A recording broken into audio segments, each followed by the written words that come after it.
ashes, we all fall dead. In a small hollow in North Carolina, there have been several Bigfoot sightings skirting fields and meadows and even attacking chickens at a local watering hole. Hunters may need to be on the lookout for something other than deer when they hit the woods this week. Up until Sunday night, he hadn't been spotted recently, but according to these pictures, the legendary Mothman is back. The number of UFO sightings is soaring tenfold over the past 25 years. Now, she's not talking about people. She is talking about ghosts hanging around what some say is a real-life haunted house.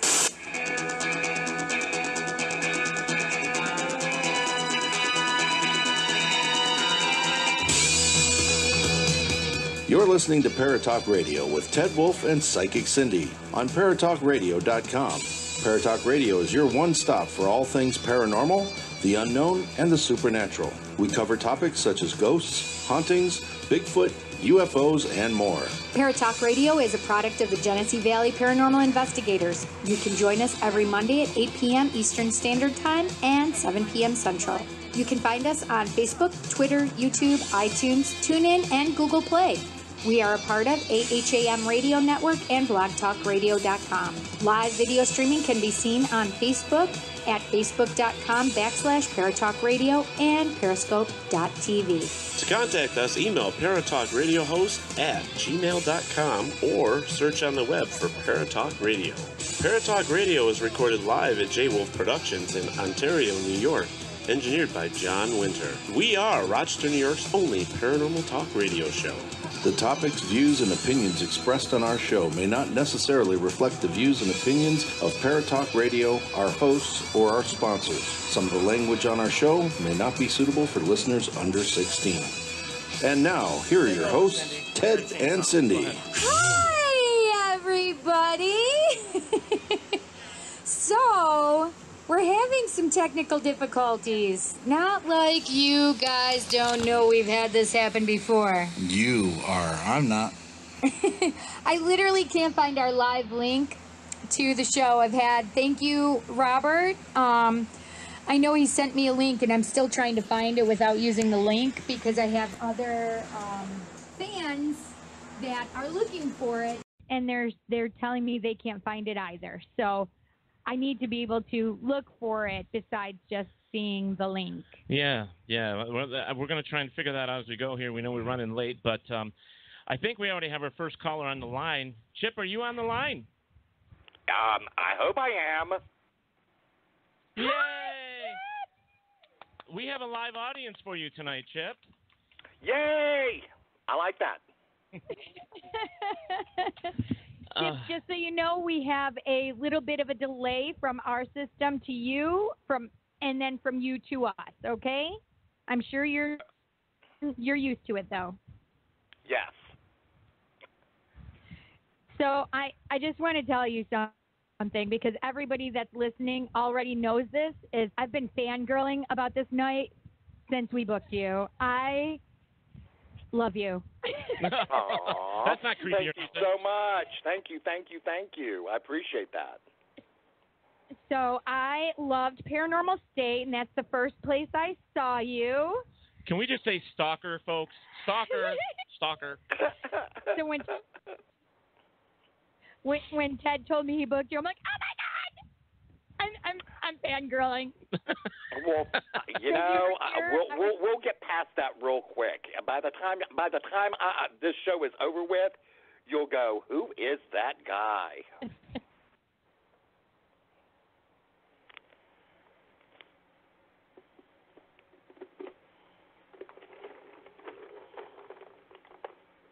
Did I lose you? No. I'm not able to hear you. Chip? I'm having trouble because you guys are going away on me. Oh, no. Oh, no. Can you hear us now? I can now. Okay. Okay. So we are literally live at the Fox Sisters' house where it was originally built in Hydesville, New York, which is now Newark, New York. So I thought that was really super cool that we'll be doing that tonight. I think that's great. Yeah. We have lots of good mojo going here. That's what I'd like to think. I'm losing you again. Oh. Is it that? Are you on a landline? I am on a landline. So it would be our side. Most likely. Yeah, we've been having I a can little hear you bit now. of You guys technical are good for me now. Yay! Okay. Yay. So we've been having a little bit of technical difficulties tonight. Yeah, that's what I heard. I'm so sorry about that. Yes, me too, because this I've been looking forward to for so long. I hear ya. So, tell us, because we know you did Paranormal State, and then, of course, I loved you doing Psychic Kids. I thought it was phenomenal. Thank you. What are you doing? What are you doing these days? I'm doing a lot of event work, and of course, as always, doing my private readings for my private clients. And I've got a busy late summer and early fall and into late fall of doing event work. One of the things that I did a couple of months ago, I was very fortunate to be able to do an episode of Expedition Unknown with Josh Gates out in California. Nice. And that's going to air sometime around the end of the year. And I'm traveling at the end of this week to California to do a couple of TV projects, another one with Josh, and also filming for a potential new series that, who knows, may or may not take off. We'll see.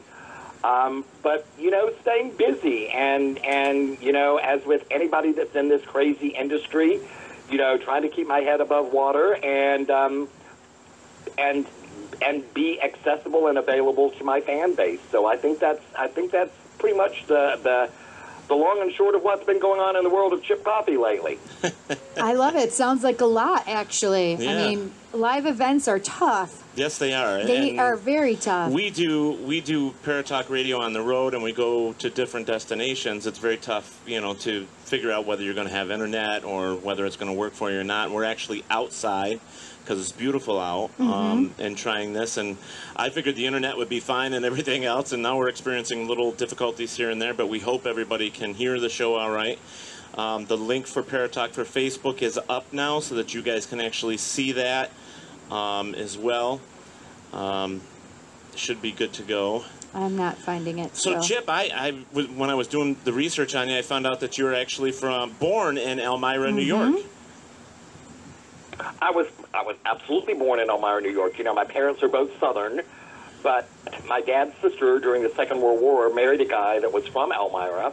My parents went to visit, like the area, and stayed there for a while, and that happened to be where they were when my mom gave birth to me. So in my lifetime, I've lived in Elmira a few times. I lived there for part of elementary school and part of junior high school, and went back for my college years and was back for 2 years, a little over 2 years. And the last time I lived in Elmira was in the early 1980s. So I've been living in Atlanta for over 30 years. But I enjoy going back to Elmira. I'll go back to my college reunions and go back and visit friends that are still living there.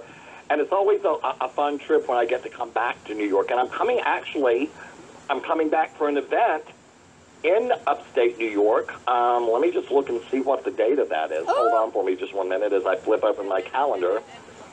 I'm actually coming for an event in Syracuse on September 22nd. What? Well, we know what's happening that night because actually we're going to be there. Paratalk Radio is going to be there. That's right. That's the Sarah Paracon. That's right, We're going to be there. Because I told Ted I was going to stalk you. So, Chip, you'll actually get to see us. You'll get to see us in person because we will be there. Security! Yeah, well, you'll get to meet us in person because we will be at the same event with you. I'm so excited. Yes, we are. I'm looking forward to coming to this event. It's been a while since I've been to that area of New York, and I have friends that live in Buffalo, and I'll get to Buffalo and also to New York City and the Hudson Valley every now and then because I know a lot of people in those areas. But this is my first trip to Syracuse, and gosh, I think probably the last time I was in the Syracuse area was when I filmed the Paranormal State episodes of Devil in Syracuse. Make sure rotation is on. So I am So that's been quite a while ago. Yeah. It's time that you're back up here then. It is time that I get back to that area of New York. I'm so excited to that because I'm glad that he reminded me. I forgot all about that we were going to be there and we're going to see you. I hope it's going to be a really fun event. I've never been to this place where they're telling me it's the Barnes Hiscock Mansion, and I'm looking very, very much forward to actually visiting this place and seeing what kind of vibes I get from it. Yeah. I love locations where we actually have activity going on. I think it's fantastic. Absolutely, I agree with you. Yeah. So I have a question. How do you handle when people, because we know there's a lot of people that are very skeptical of psychic abilities, of mediumship. What do you say to them when you're getting negative feedback? You know, I don't let anybody tell me what I should or shouldn't believe, and I don't try to convince or convert anybody to my beliefs. It's not my job. You know, if you believe it, that's fine. If you don't, just don't be a jerk about stuff. Just don't be an ass. That's all I ask of somebody. You know, you can not believe in what I do or what others in the paranormal or spiritual arena do, but just don't be an aggressive jerk about it. And I try to ignore those people, but beyond a point, I have no problem with telling those people just to piss off. You know, and if you're going to be nasty and aggressive about stuff, then, you know, stay in your own lane and leave the rest of us alone, because then you're being an asshole. Right. Let's hold nothing back and here, that's Chip. the truth. Let's hold nothing back here, Chip. You're good. At my age, I don't have much of a filter anymore. That's okay. So I am with you, Chip. I mean, I tell people, you know what? If you don't believe, that's fine. You don't have to. But I don't. I don't need you to give me negative things, nasty things. I like that you said stay in your own lane, because that's exactly how I feel. Well, and it's a matter of in this environment that we live in today, there are too many people telling us what we can and we cannot believe. If you don't believe what I believe, then you're wrong and you're bad and blah blah blah. You know, quite honestly, those are the type of people that I try to avoid like the plague. Right. If you don't like what somebody else is doing, and they're not doing anything that's harmful to somebody else, then mind your own damn business. And like I said, stay in your own lane. And, you know, have I been hit by skeptics? And the problem with the word skeptic is a lot of the times the people who identify as skeptics are these rabid disbelievers who are so aggressive and so confrontational that they try to be disruptive of anybody who has a different belief system than theirs. And, you know, they become no different than the Westboro Baptist Church. They become kind of like, you know, paranormal terrorist or skeptical terrorist or whatever. So, you know, if you're going to be that kind of aggressive, nasty individual, then, you know, I'm either going to do one of two things. I'm going to ignore you, or again, I'm going to come right back at you and tell you what I think. And I think that's appropriate, to be honest. I think the way it is today with people, and I'm not going to blame newer generation, older generation, because we know it stems back to every generation, that you were raised a certain way. If you were raised in the Bible Belt, it's okay for you to spout out what you want to spout out towards people, especially if you didn't believe in their beliefs. And sometimes it can be really cruel, and it can be really nasty, and sometimes it can get physical. I know that, like up in New York, when we say what's on our mind, pretty much when it comes to New York, they know that New Yorkers say what's on their mind, and if you're not used to that, it can be tough on you, I guess, in some case. But I think we've come to the age where we need to start being ourselves, not letting anybody hold us back in any way, shape, or form. And if that means that we let our mouths run a little bit to protect ourselves, to get a point across, then so be it. I think that's the way it has to be. Sometimes people need that, though. Sometimes they need to be told point blank. And it becomes really a matter of respect. If I'm not doing anything that harms anybody, and, I've been called like an emotional vampire and stuff like that. You know what? Here's the deal. I have a service that I provide. That service is available to the public. I'm not an ambulance chaser. I don't go out. Do I advertise? Yes. Do I work social media? Yes. Do I try to foster a dependence on me through my clients? No. I don't have an email base. We don't call former clients. We don't reach out to former clients. We just don't do that. If someone wants to avail themselves of my services, I'm available for it. And so, it's just like a doctor or a lawyer or a hair cutter or a mechanic. I have a service that I provide, and those people who feel like they have a need for my services avail themselves of my services. It really is as simple as that. Right. And anyone who can't understand that is a frickin' idiot.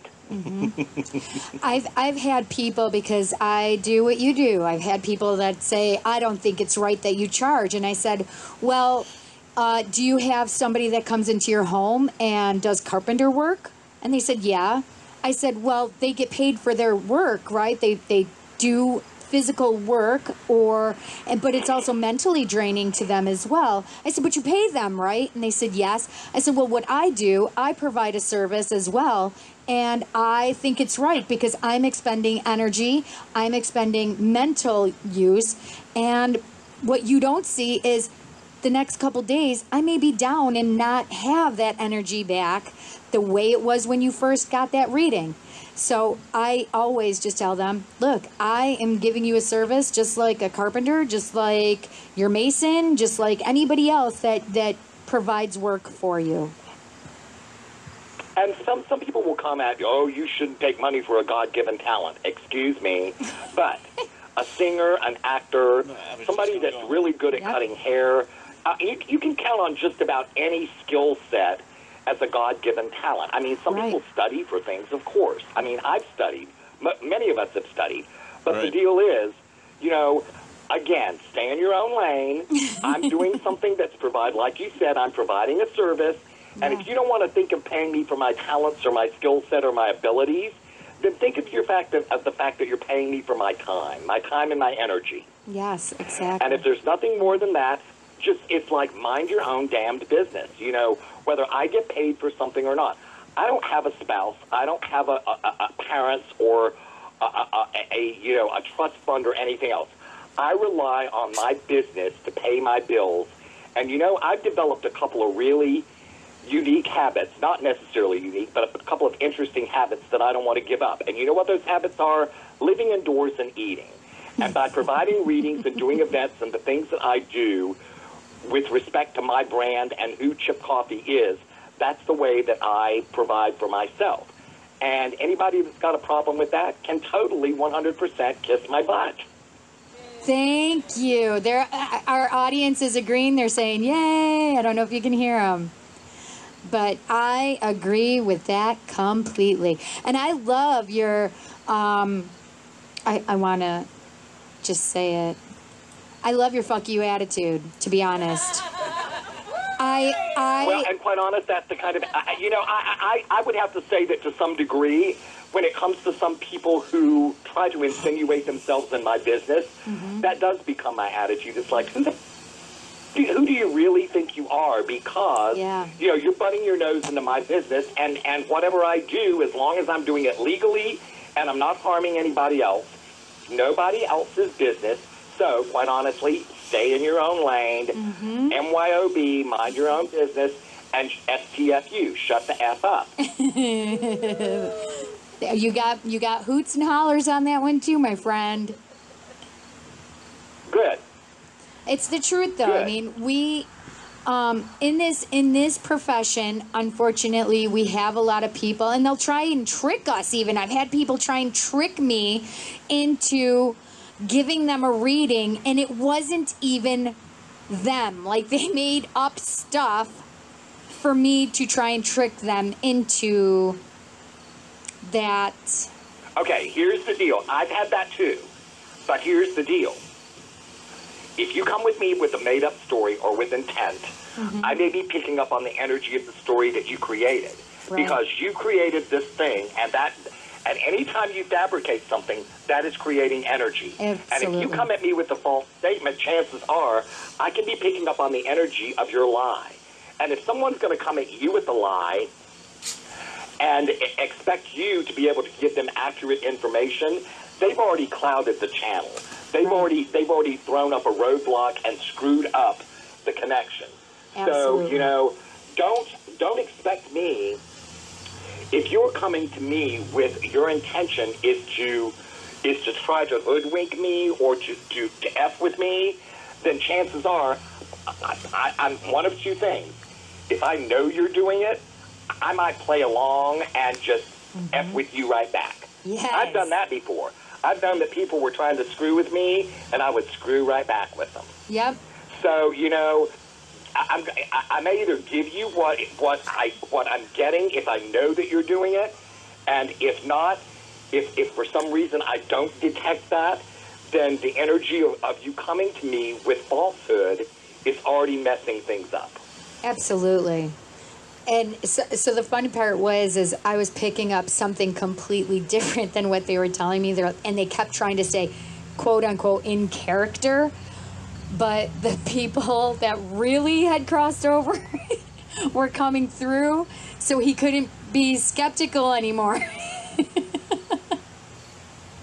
Well, he couldn't keep up with it. And if someone's gonna go to those lengths, to try to disprove something, I always tell people this: if you want to have a pissing contest with me, you better come with a full bladder.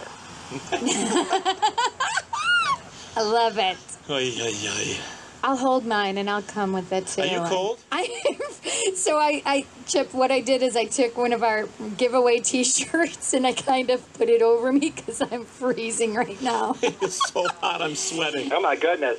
It's really hot out here, but because I was sweating earlier and the fan is on me, now I'm freezing. I did bring a sweater. It's in my car, though. Well, I have a question since you were, covering for me in certain areas. What was that all about? Oh, yeah, John just put another fan on me. I was like, why did my legs get cold so fast? So, when you were with Paranormal State and then you went on to Psychic Kids, how much was there, like a lapse of a year or something like that, I think, right, between the two shows? Or was it a little longer than that? No, actually I was filming both of them sometimes at the same time. That's what I thought. Oh, okay. Yeah. Well, I found some of those shows. I'm going to say this, that I prefer the Psychic Kids over Paranormal State, believe it or not. I love both. I really liked Paranormal Kids. And what you did to help those kids was amazing. I think that you were a good role model for them. And I liked your techniques and getting them to actually tell you and just verifying what they were going through. And how interesting is it that some of those kids could see and feel things that you couldn't? I mean, that had to be a trip. Well, and that again is part of the way this system works, the way that things work in the paranormal arena. There are very few, if any, absolutes. We don't know what we don't know, and different people have different channels that they and exactly. And that's probably the best word I can think of is channels of picking things up. Mm-hmm. And so, I'm not always going to get the same thing that somebody else is going to get, even though we're kind of, quote unquote, fishing in the same pond for information. Right. I may get something that somebody else doesn't get, and vice versa. So. Psychic Kids for me was a true labor of love. I'm very proud of the work that we did. I love that. And a lot of people still I want it back. Talk about that show, even though it's been out of production for a number of years. but a lot of people still talk about that show, compliment that show, wish the show was coming back on. Yeah. And like I said, I'm very proud of the work that we did, and you know, I have very fond memories of the time that I spent doing that show. Yeah, yeah, I can imagine. I mean, some of those kids were very, very talented, kids. I mean, I think there was a couple of the episodes, I believe, somebody took them out with some of the cases that haven't been solved. Yes. And those were very cool. I thought that was awesome. And now, have you stayed in touch with some of those kids? I mean, do you still talk with them? You know, there were like between 50 and 60 kids that we worked with.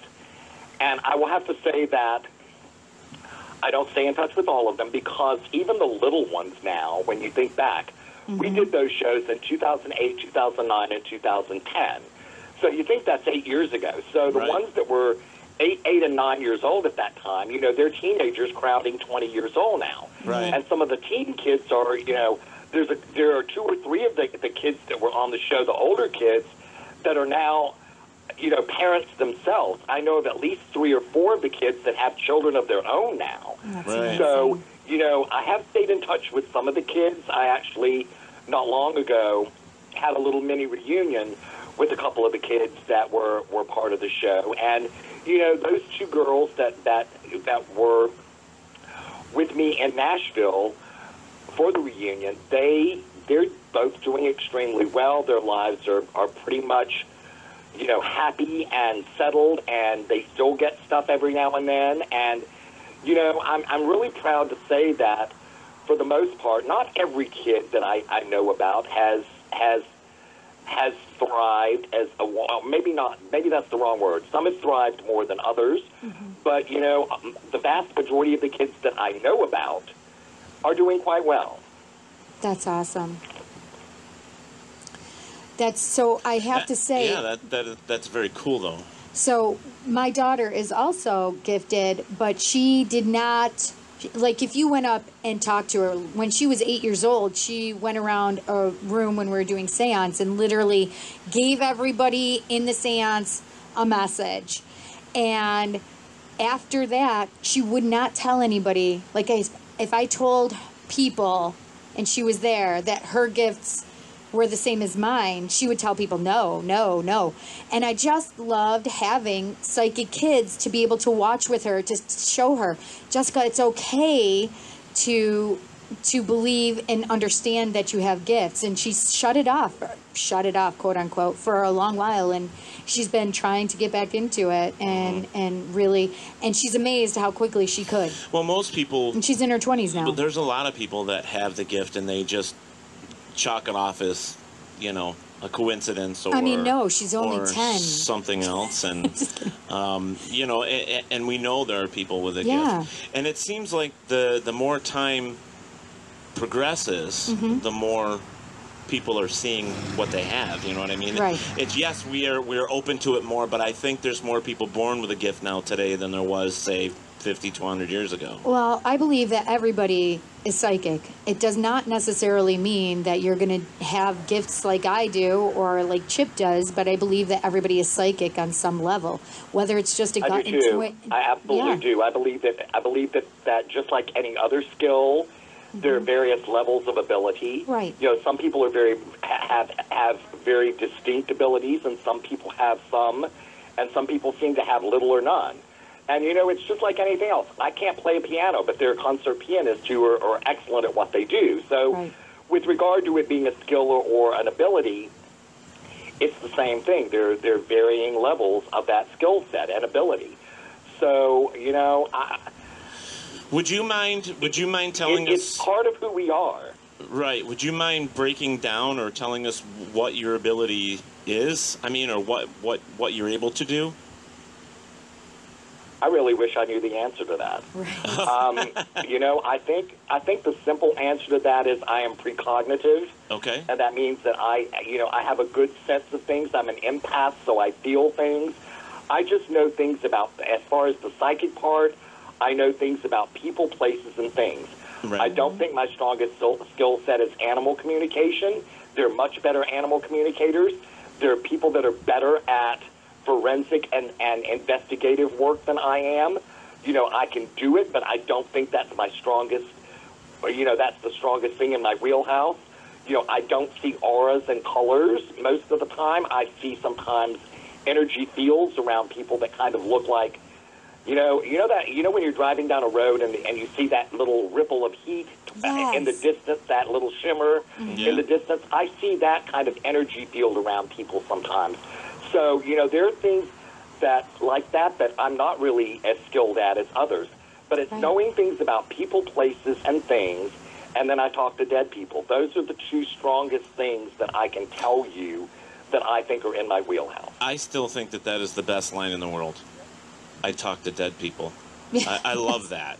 Yep. You know. And you know, it still sounds, even coming out of my mouth, guys, it still sounds kind of crazy to say that. It does. And people ask me, how does it work? And I don't know how it works. I don't know how it happens. I have no idea what the process is.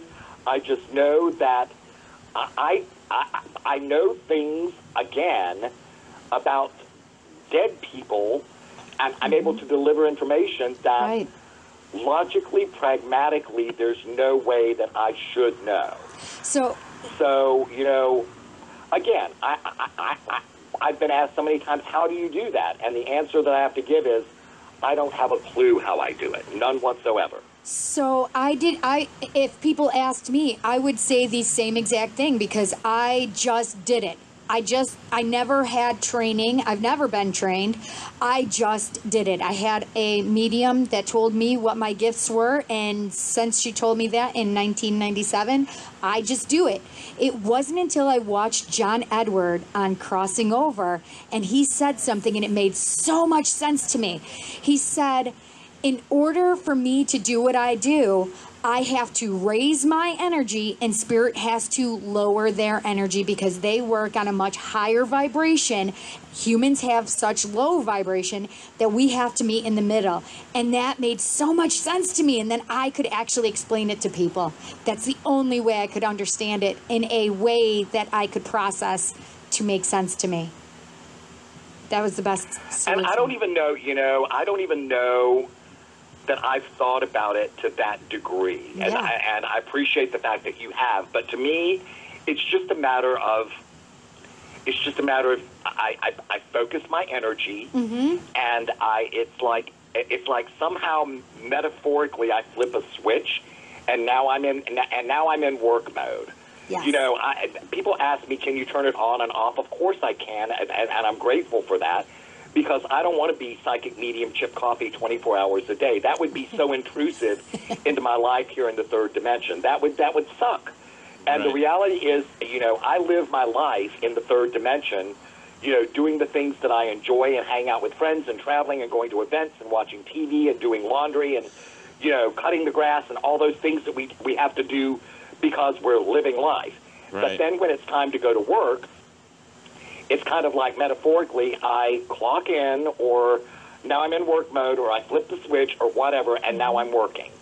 So, that for me is kind of like how I separate, just being Chip Coffey with being psychic and medium Chip Coffey. It's a matter of me of just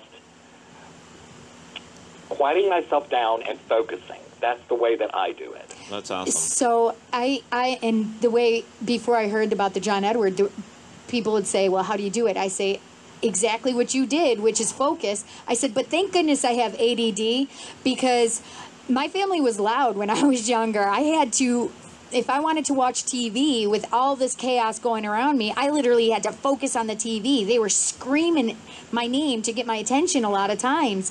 So I learned how to hyper focus. And so that's exactly what I tell people. I said, because of my ADD. Well, it's funny that you say that, because I tell people that I have psychic ADHD. It's funny that we use the same sort of term. I tell people I have psychic ADHD. And one of the is things that a thing? For me, it's a matter of, when I'm doing a group gallery reading, I tell people, please don't have side conversations. Don't sit and look at your phone to send a text or whatever. Please be respectful and sit as quietly and unobtrusively as you possibly can, because I am so hyper-focused on what I'm doing that the slightest interruption of what's going to happen with this real, delicate, tenuous connection that I'm making sometimes, don't mess me up here. Work with me. If you want to get good results and a good reading, then be respectful and let's all focus. As I try to get my audience, my clients, whatever, to be as focused as I am and hone in on the process. Yeah, absolutely. I'm wondering now, and now because you both have said it, so now I'm sitting back here because we know that I like to just shut it off and don't acknowledge anything. Right. And I also have ADD, so is that something that maybe psychics have or mediums have? Is it So it's, maybe there's a mass majority that have ADD, and look, there goes a ghost or a spirit of a squirrel, or well, so the funny part is that's one of the things that is like my little theory, that I totally believe that ADD, ADHDers, autistic children or adults, that they are more open to the fact of mediumship and psychic work. It's just part of the things that I have picked up on.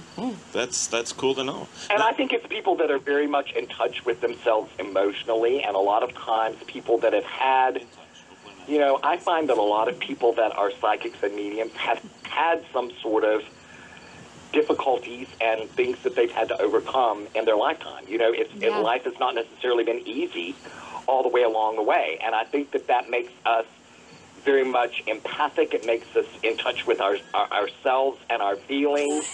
And therefore, with being that in touch with things and feeling things on that intense level, I find that a lot of people who do what I do, and others like me, so to speak, do, I find that that's a real common thread. Yeah. I agree. What are you guys doing behind me? I have these two. I am between these two gentlemen, and She called us gentlemen. Well, they're not gentlemen tonight. No. They're naughty, naughty boys. Well, I was going to say that I think we should ask our live audience if any of them have a question for Chip. Does anybody have a question? All right, Oh, yes, I do have one, actually. Jeff Kratz says, does Chip ever visit Lilydale? So, Chip, do you ever visit Lilydale? We'll get to you guys, too. Not that I can see you guys anymore. I can, but that was rude. I'm sorry. I've been waiting patiently. I did visit Lilydale. I did visit Lilydale. It's probably been 8 or 10 years ago. It was only for part of an afternoon. Stayed overnight and stayed in the Maplewood. Is that the name of the hotel? Maple something. And stayed there in that property, and then visited for a while the next day, and then went on. I was headed from Elmira through Jamestown and on up to Buffalo to visit some friends in Buffalo. So I did get a chance to spend part of one day overnight and then part of a morning in Lilydale before I took off and left again. That's awesome. Well, hopefully we can get you back to Lilydale one of these days. Okay, so... I had a good time while I was there. All right, so who had a question over here? Tracy, right? What was your question? I was just wondering, I don't know if Chip touched on this or not. Can you come up here a little bit so that we can hear you? I'm sorry. Sorry. I was just wondering, I don't know if he touched on this or not in the beginning, but I wanted to know, at what age did you start to realize? What age did you start realizing that you had these abilities, Chip? That was what Tracy was just asking. Yeah. Interestingly enough, I have to divide it out between the psychic and the mediumship. I've always been psychic. Even as a toddler, I knew things about people, places, and things. I knew sometimes when the phone was going to ring, who would be calling on the phone when I was a toddler. Even before I have conscious memory of those things happening. And then life sort of progressed, and again, I would know things about people and about places and about things. I lived in a haunted house in Elmira from the time I was 10 to almost 14. I've always sort of been surrounded by the spiritual or the paranormal. And really, the mediumship stuff didn't kick in until 2001. I didn't have two-way communication with the dead until that point. I mean, I had interactions with dead people. And other than the fact that, in 1986, when my dad died, and I don't really count this because it was personal and it was my dad, I had a very brief communication with my dad shortly after he died. But with other people, that really didn't kick in, so to speak, until 2001. So, always been psychic. Since 2001, I've had the ability that I might have had it before, but I just didn't know I had it. But the ability sort of manifested itself to communicate with the dead. That's awesome. Oh, Logan, thank you so much. Oh, look at that. Somebody brought you a jacket. Yes, I'm so happy. Okay, so next question. Diane, I'm not going to be able to hear you from over there, honey. You're going to have to get up. You could. Oh, okay. Well, scream it out. Does he stay in touch with Ryan from Paranormal State? Do you stay in touch with Ryan from Paranormal State? I do not. He does not. Any other questions? And we probably should. I do not, and we probably should leave it at that. Okay. All right. Yes, Charlene. Here we got a witch coming to ask you a question there, Chipper. Well, witches have already been asked. She's coming on a broom? Hopefully. No, but she's got the most beautiful hair. Aw, thanks. I'm colorblind, but it's either purple or blue. It's both. It's rainbow purple. Oh, it's both. Oh, that's awesome. Yeah, isn't it pretty? Yeah. Okay, so what's your question? Okay, being able to communicate. Here, come here. Just do this. So, since you've been able to communicate with the paranormal since you were young, what out of anything has ever scared you, and how did you overcome it? I don't know that I like the word scared. I'm cautious, and I'm not going to put myself in any sort of jeopardy if I can prevent that from happening. And I don't, I'm not going to go in if there's a place that's got, negative history or even, supposed to be crazy haunted. I don't know that I'm going to want to go there and spend the night by myself and try to sleep, which is why I travel with my assistant Greta most of the time. So if something's going to come and try to grab me, I'm going to shove her and say, take her first. So I think that's fair. It is fair. I think that's fair. I do too. I think that's fair. I'll run. You take her. I'll run for help. But I don't know that I get scared necessarily. To the fact, scared to me is like I'm going to run away and not come back. I might not go into some place if I feel uncomfortable with doing so. But, have I ever been... I can get startled or rattled or unnerved. Mm-hmm. But, terrified or scared, I try to overcome that because I have such a close relationship with my higher power, which I refer to as God, and I have a strong belief system, despite the fact that I have a frequently foul mouth.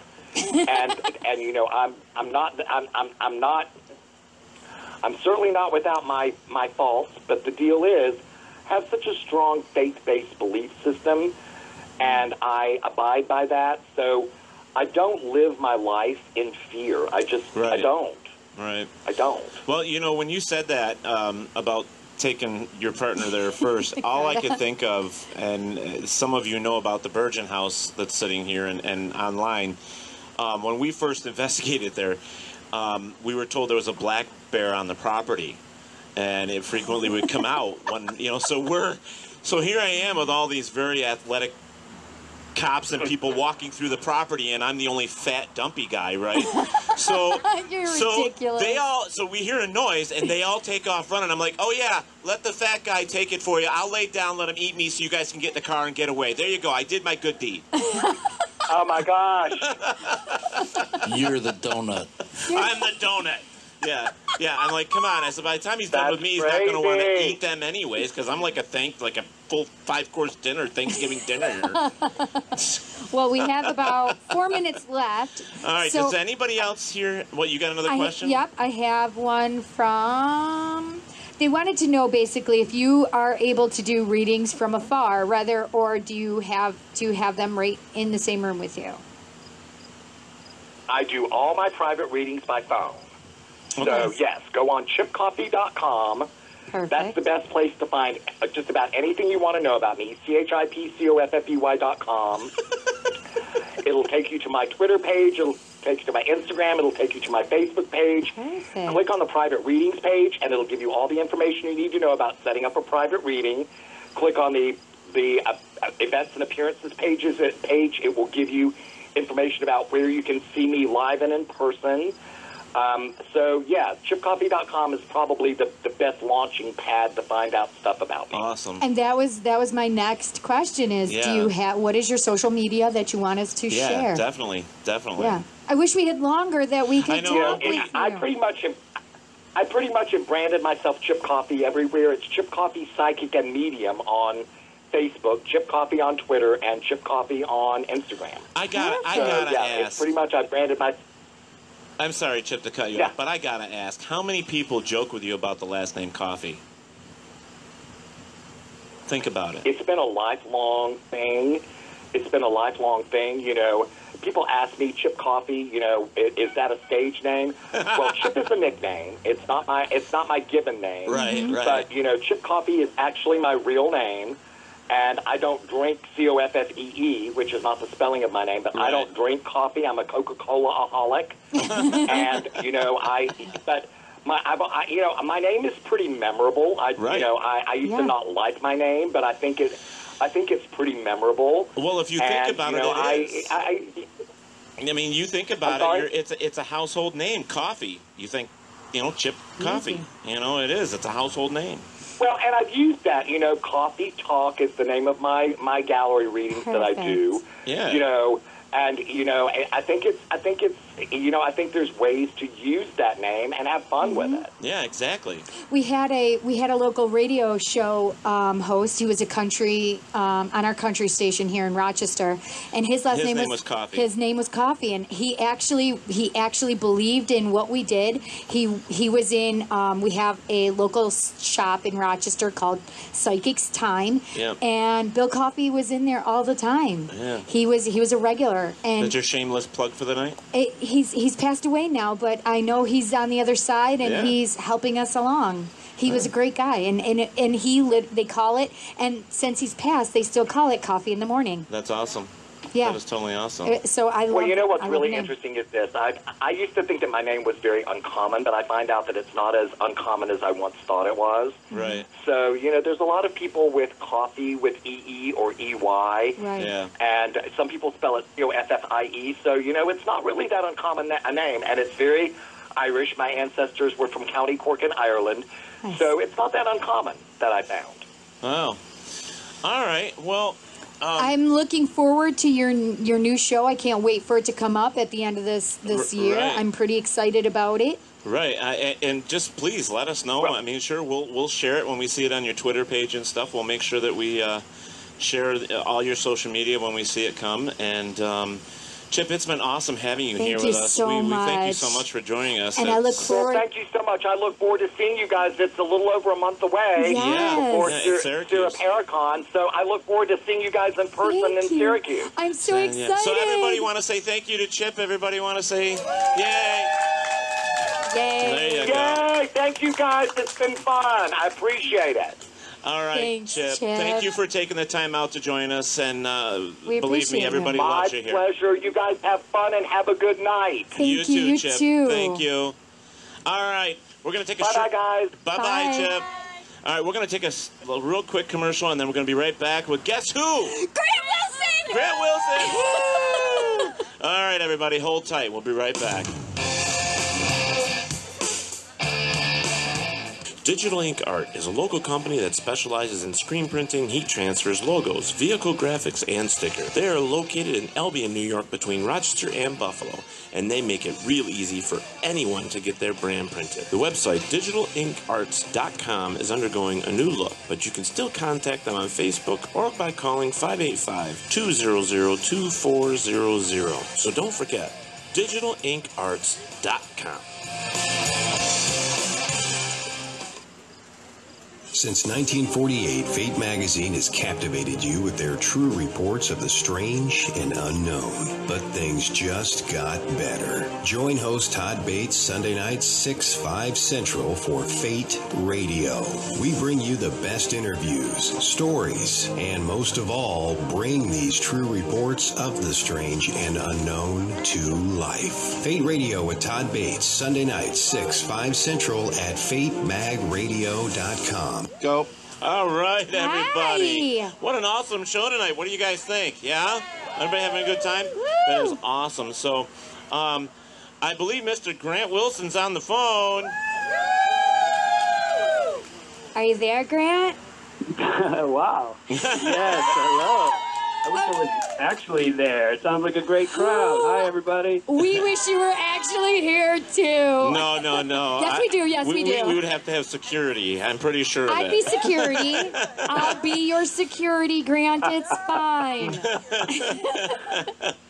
Thank you. So we actually, Grant, we are actually at the Fox Sisters, the original Fox Sisters, where the house was built, where they lived, and in New York, actually in Hydesville, New York, which is now called New York. Mm-hmm. The mother of spirituality, where it all started up in here, and it's just an awesome place to be. It's our first time being here, and we decided, you know what better to do a live show at such a great location and bring a live audience for you. And we just had Chip on the show, Chip Coffey, so I think it's a wonderful thing to have a live audience for you guys. It's brilliant. Thank you so much, and thanks everyone for actually coming out. That's awesome. Yes, thank you. Come on, you guys, make some noise for Grant. Make some noise. So I just How many people you got there? I don't know. I can't see. It's dark. We're outside, actually. We're literally outside, and I was freezing because we have fans. It was so hot. It was 91 when we got here, and now it's probably 70s, I think. I was sweating, and then we have fans blowing on us, so I'm freezing. Yeah, I literally have yeah. cold hands. Yes, you do. All right, so Okay, I have to tell. we have a ton of questions too, but you go ahead and. I have been fangirling about you for so long. No, Grant. And I was devastated. I was literally in tears the last episode that you were on the show. And then after, when it was post Grant, Don't you cry. I literally was like, Grant wouldn't have done that. Nope. This wouldn't have happened if Grant was here. So I got to tell you, Grant, since we set this up with Lindsay from Center Stage, when I told Cindy, she lost her mind. Let's just put it that way. She lost her mind. I totally did. So, I told Ted, I'm like, listen, if we're gonna get anybody from Ghost Hunters, I want Grant. Not that I don't love everybody else. I'm flattered. Not that I don't love everybody else, but I just have a special. We've I had love Steve Grant. on the show. We've had And that was Sherry prior to me, yeah. Yeah, and we've had a few of them on the show. And I actually have my story. Right. I mean, yeah. So I'm I saved the happy as best a for clam. last. How about that? Well, yeah, but maybe it's not the last, right? I don't know. So I am fascinated. Maybe we have to have him back with you. again sometime. There you go. That'll work for you. Yes. Well, number one, I want to know, I think this is what everybody in the audience that we have right now would like to know, which is, if Ghost Hunters was coming back, would you be a part of it? So that's a very good question. And so... Everybody's on bended ear here. Well, it's complicated. The answer is complicated. So I left the show because I felt that we had met all of our goals that we set out to do around season 5. It felt like if the show had stopped, that all these wonderful fans that helped us get the paranormal out into the light again, they all, they would continue. There was enough momentum in the field to keep going if the show stopped. And I'm looking at the show and looking at the fans and the paranormal field and how it's blossoming on one side, and the other side I look over and I see my lovely wife and my 3 kids, who I didn't get to see a lot of, but, I was super dad when I could be there. Yeah. And watching them get older, and everyone loved the live Halloween shows. but I was doing that live on Halloween. I wasn't home trick-or-treating with my young boys. So it was bittersweet, but I loved it, absolutely loved it. So I left for, for a few reasons. The whole thing was kind of kicking my butt. I think you can tell. I looked like people thought I had cancer just by looking at me on the show. But I didn't. No, I'm fine. So what I'm getting at is, you watch paranormal TV today, and they're like Amy Bruni's show, Kindred Spirits, is fantastic. They're really doing it. But a lot of them are just different shows doing the same thing as ghost hunters, Yep. Just people walking around in the dark trying to get evidence, which is fun and all, but, here we are over a decade later, and people are still doing the same thing. Right. So I've actually been asked by many, many people to come back to TV and do more investigating. And honestly, that's not what I want to do when I come back to TV. I would love to come back and do something much more exploratory. I want to take everybody who supported me, and I think you all deserve to come up to the next level. Like, let's graduate out of kindergarten and go to the next level. And I think you guys know what I'm talking about. And I just can't do that grueling schedule. It was 2 weeks to film one episode, 26 episodes a year. Do the math. It was tough. But so would I come back to TV? Yes, if the right show was presented there. And but would I come back and do Ghost Hunters again? I wouldn't want to do that show again. I think you guys are ready for something more. Yes. Something that really peels back the layers and looks at the paranormal, not just, hey, it's Grant and Jay walking around in the dark again. You know what I mean? Right. Well, we have that old saying. Not that we don't love you guys walking around in the dark. And pulling pranks on each other. As paranormal investigators go, I know for myself and a lot of them that are here, it's like we have that standing, quote that we say. It's like, yeah, paranormal investigators go talk to furniture in the dark. That's what we do. Yes. And and then you watch a videotape. Then you watch a video of it. Yeah, so that's what you do, and you listen to the EVP recorders, and Shirley just passed gas. Oh, hello, that's great. Stuff like that. So we all understand that, but it's too bad that Grant, you couldn't get into that. Now the new In Search Of is back. In Search Of is now out and as a whole new thing, and that would have been perfect for you. I think that would have been an awesome I'm show. really surprised at how many.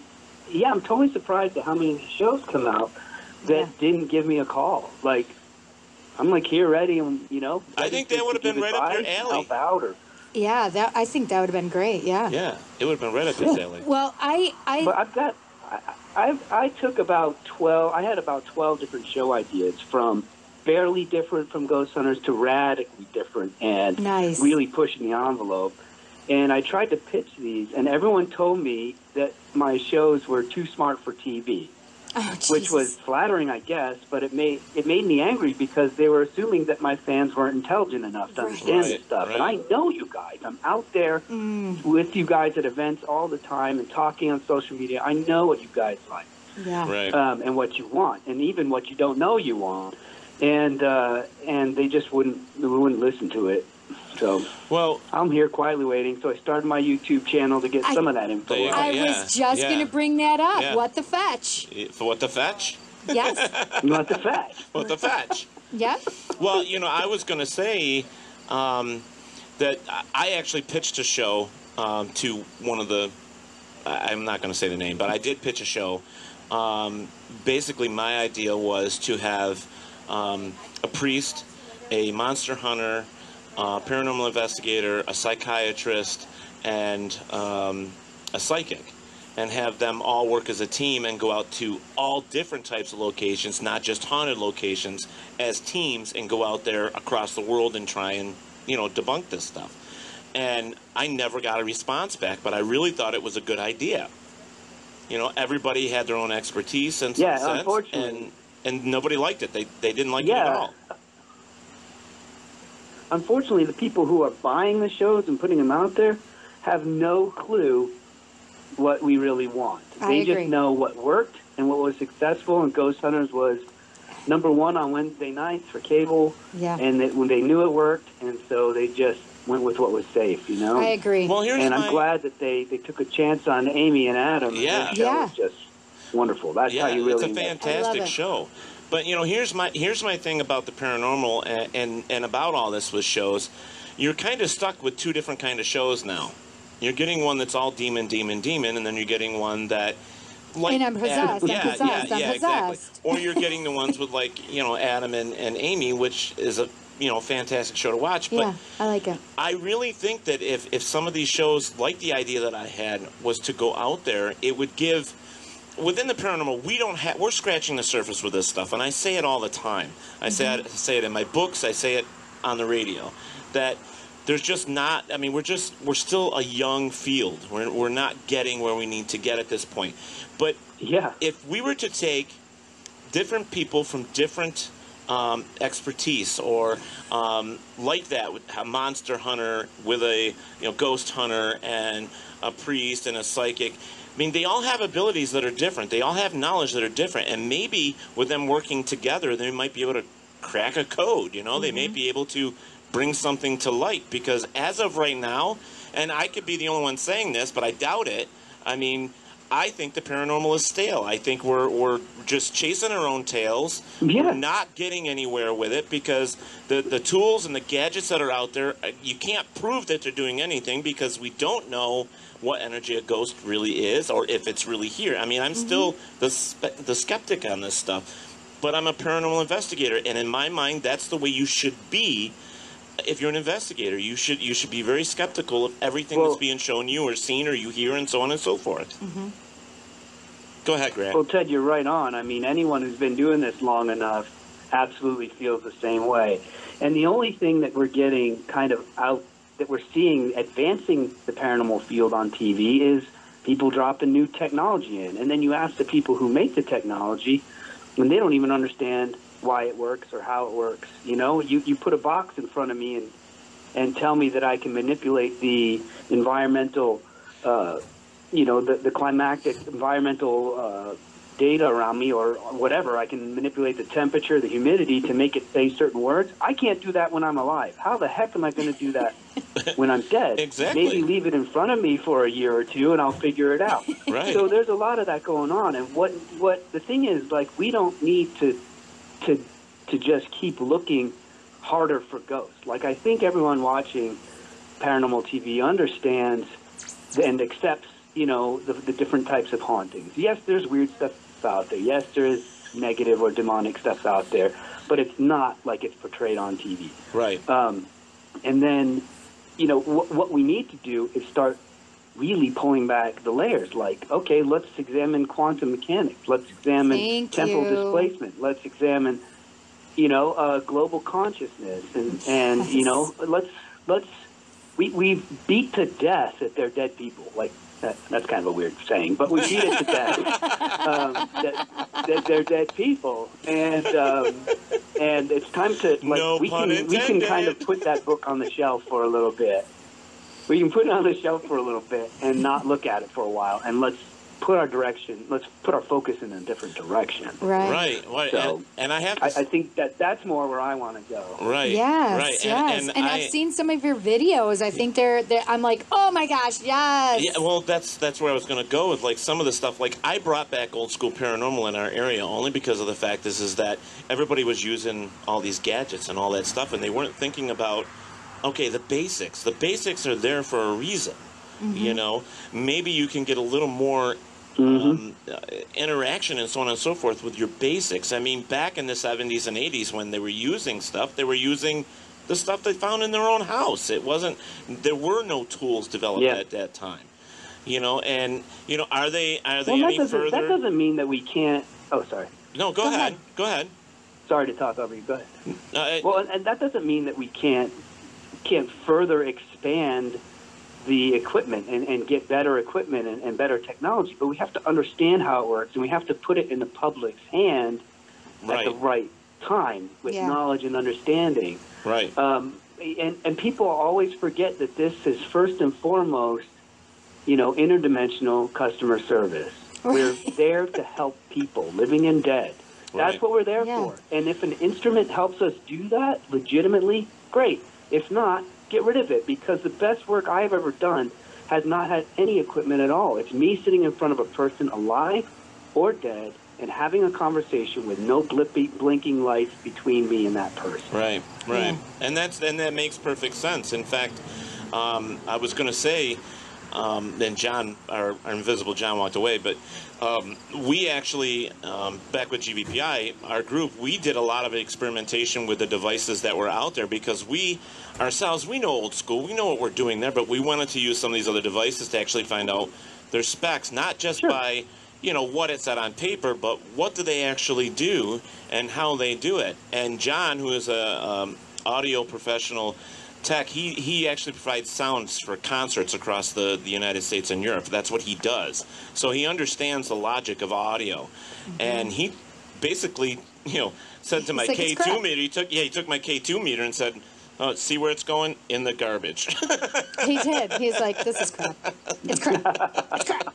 So, it's just, but when somebody has that knowledge that you don't, and I think in the paranormal field, that's part of the problem, is that anybody can start a paranormal group or a ghost hunting group, but it's having the knowledge. And I tell my people, if you have 10 minutes or an hour, do some research. Go back in there, refresh your mind with some of this stuff. You need to keep up on everything.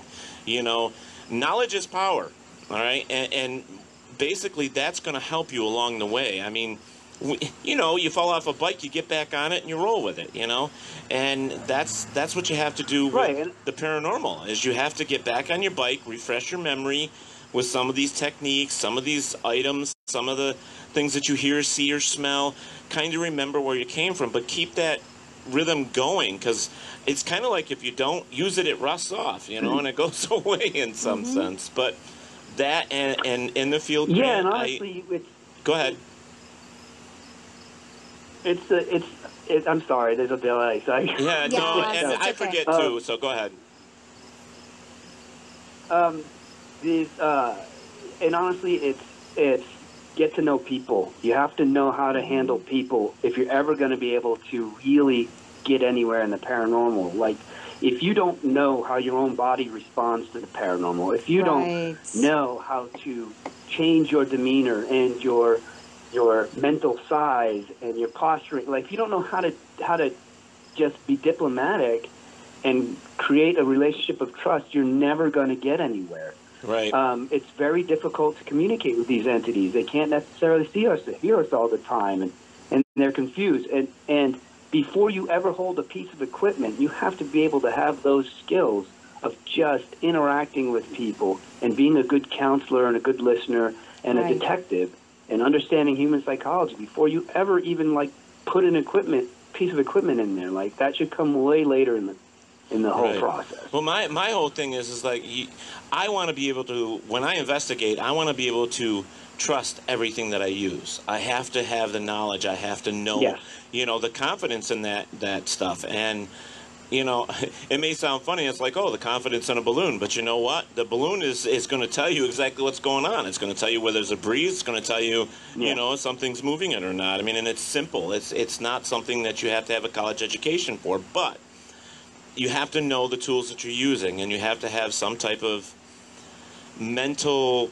What are you looking at me funny for? Oh no, I'm just looking at you. You're just looking at me? Don't look at me too sexy there, woman. Listen. Anyways. Whoa. She's got nothing to worry about, Grant, trust me. No, I don't. I'm on Adam's side, okay? I'm on Adam's side, so we're good. I forgot where I was now. See, I did it. Everybody's laughing at me now. Anyways, all I was really saying was you got to have the knowledge, and you have to trust in the equipment that you have. You have to be able to believe in it, that it's giving you what you're expecting. And if you don't believe in it, then don't use it. Just have the knowledge. As a science in its infancy, we have to kind of have this cast a wide net, and we have to. One of the weirdest things about the paranormal field is the territorial battles or the sense of ownership. Like, this is my case, this is my evidence, and that drives me nuts, because Stay on your own side, Sheila. Share it, the slower. Yeah, we're gonna slow each other down. Like, we need to share this stuff and share our findings. Yes, And that's I'm something. seeing that happen. I'm seeing there being much more sense of community. And I mean, if we just hoard what we found, we're never going to get anywhere. Yeah. That's one of the things Ted is big on, actually, is sharing, having like some kind of tool, a paper report kind of thing. Even the internet. I mean, that's something. Do that everybody, like, we could get a roundtable discussion going, and everybody agrees with using this tool that we can share information and so evidence, let me kind of et cetera. explain this to Grant a little bit. What I'm proposing is, and I've reached out to other groups, is that I propose that we have something that can be downloadable on the internet or something to that effect, where we all are doing the same type of reports, and they're shareable, so that when we're sitting down, say 10 years later, maybe some other team was doing the same place we did, and they got something totally different. We have to be able to share. We have to be able to look at each other and say, what is your opinion, and not get upset about their opinion. You know, we have to be able to work together. And in the part of New York that we're in, we've reached out to other groups from Syracuse to Buffalo to even in our own backyard and said, hey, this is what we're kind of throwing out there. How would you guys feel? And we actually had, I think there was 6 or 7 teams in our studio, and they all agreed, hey, this is a great idea. Yeah. Maybe if we can just get 5 or 6 teams to do this together and then share all this, that, you know, maybe it would, you know, kind of show all the other paranormal groups and stuff that, hey, you don't have to, like, kick each other in the bum when they're bending over. Let's work together, you know. It's one of those things. So we have sharing is caring. Yeah, you're totally right.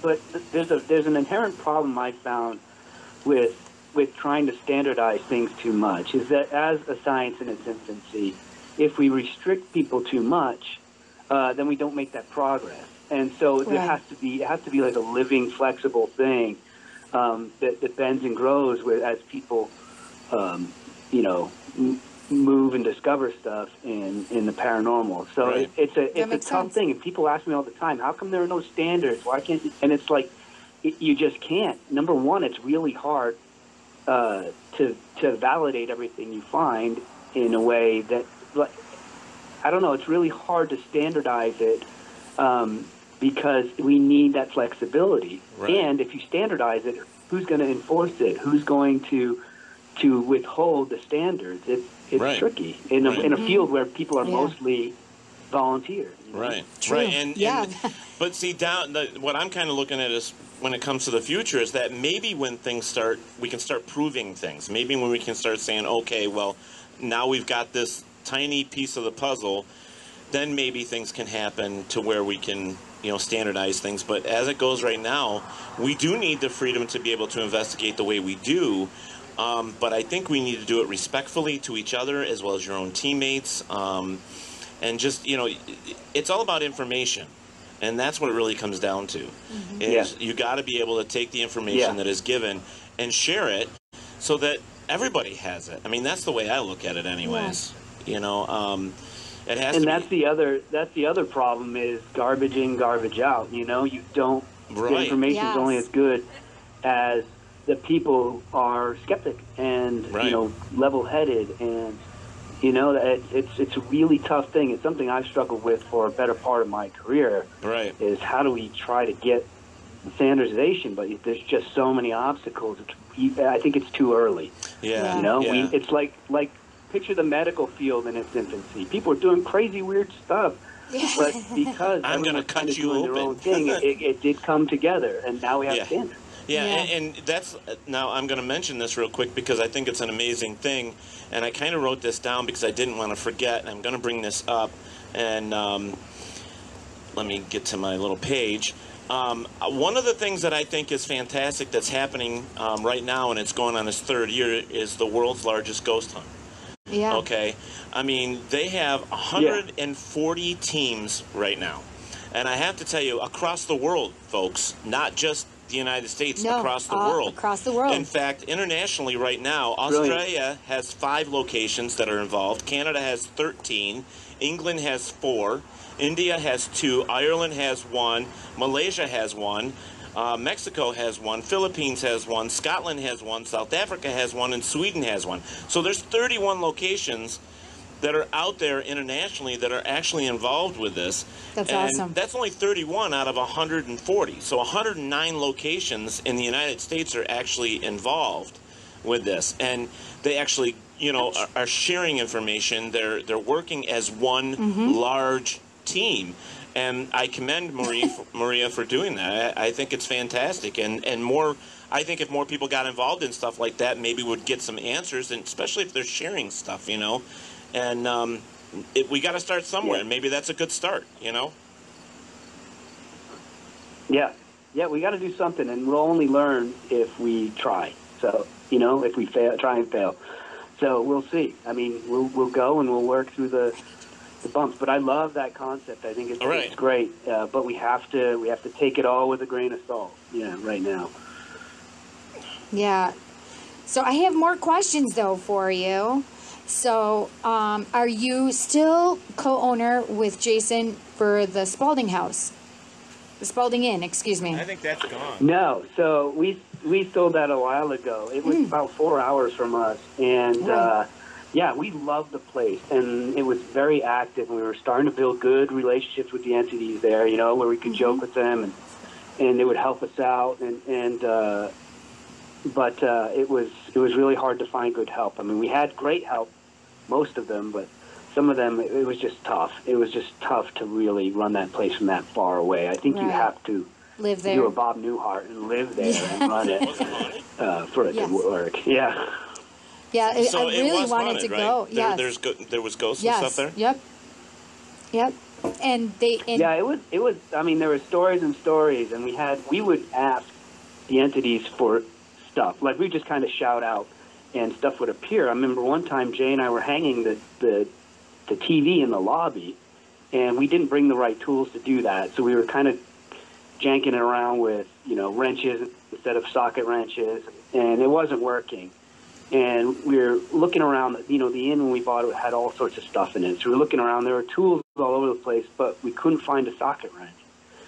And Jay downstairs just went, can we just find me a socket wrench? And we heard from the other side of the basement something fall and clang on the ground.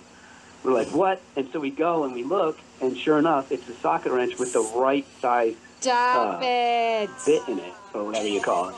That's amazing. That's like further on in the thing. But in the beginning, I mean, we would ask for wallpaper that we couldn't find, we needed to fix, and it would show up at the top of the stairs.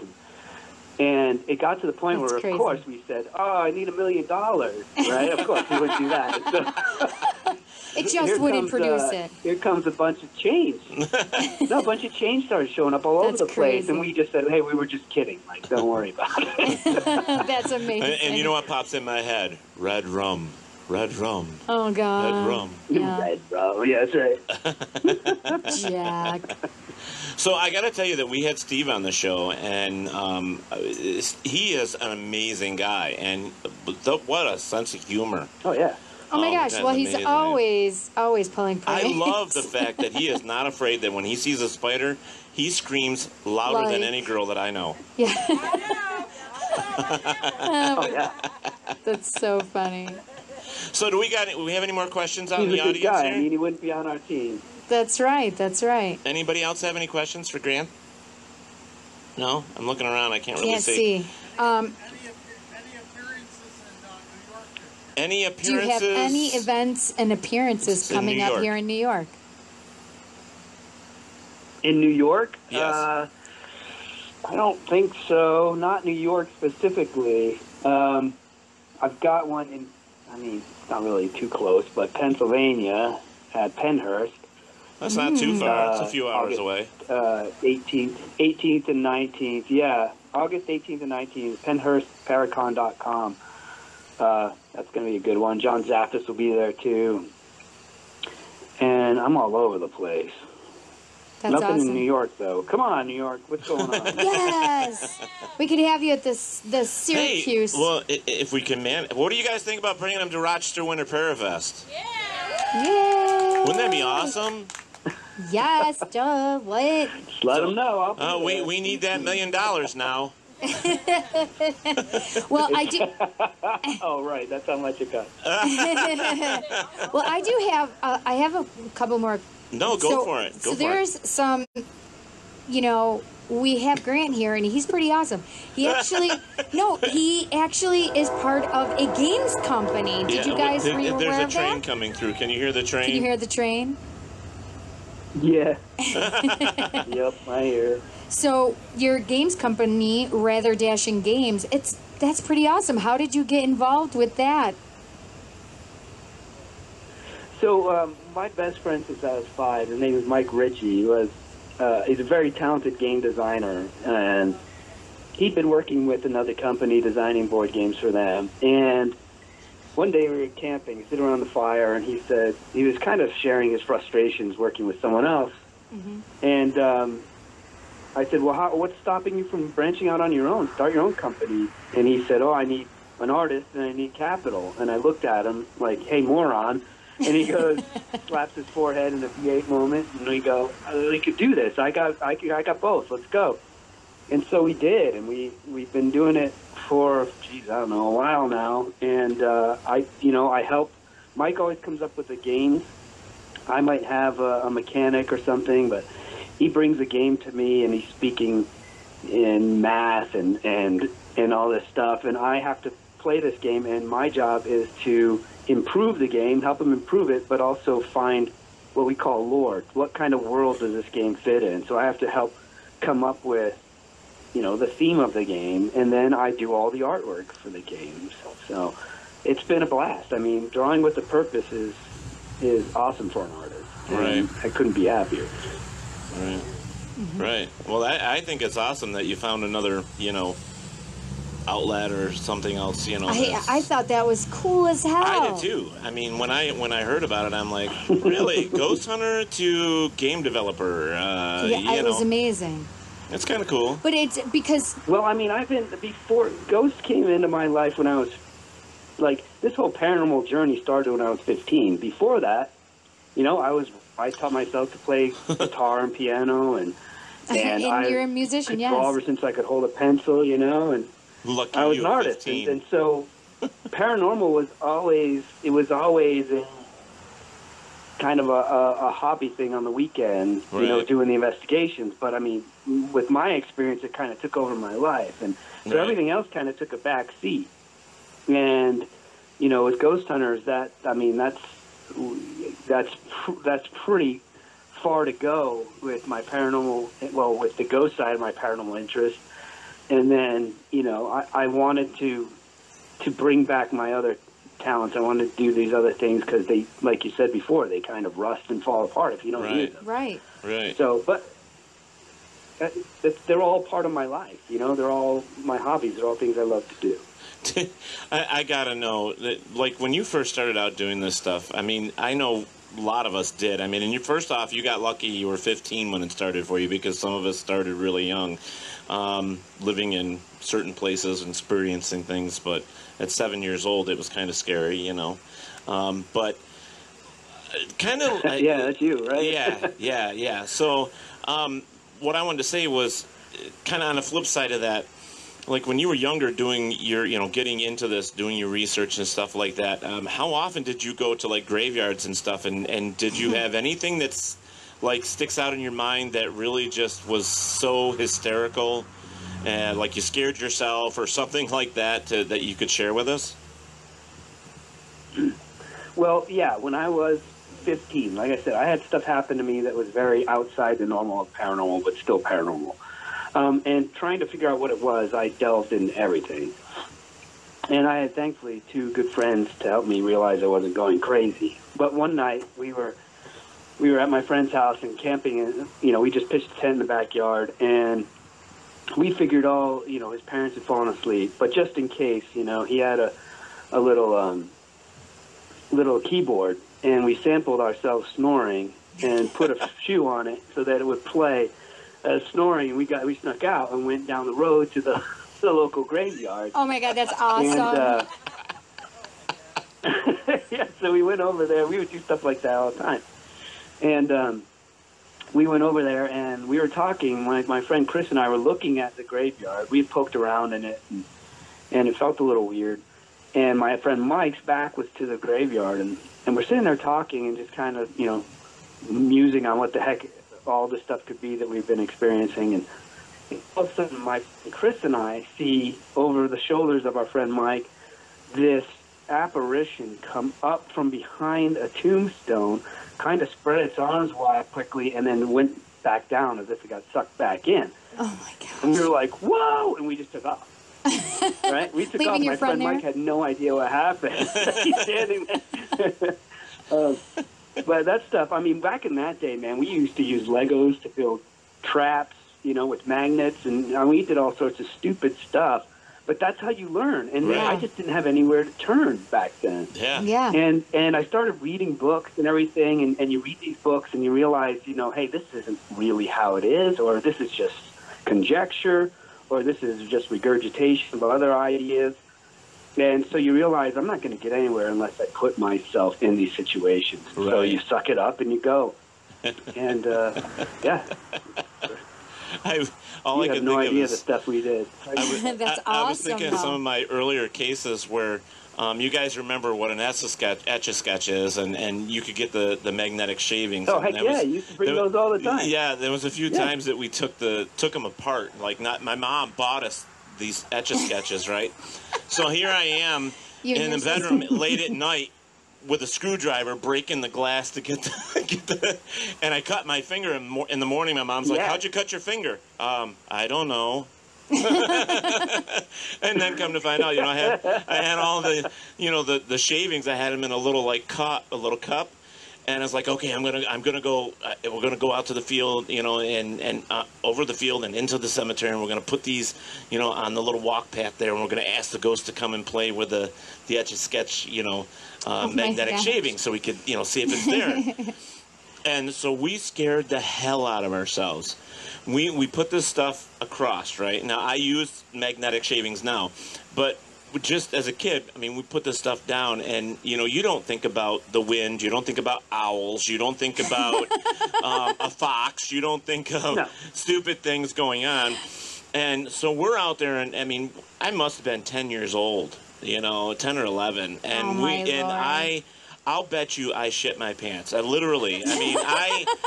mean, we put this stuff down. We put this stuff down, and my buddy Craig and I, we're going through, and we're saying, okay, we're thinking we're big. We're like doing that whole, oh, we're not scared. We're tough. We're 10-year-old goofheads, and we're going down, and I'm talking, and I hear him say something, and I go, "What did you say?" He goes, "I didn't say anything." I said, "Yes, you did. You said who?"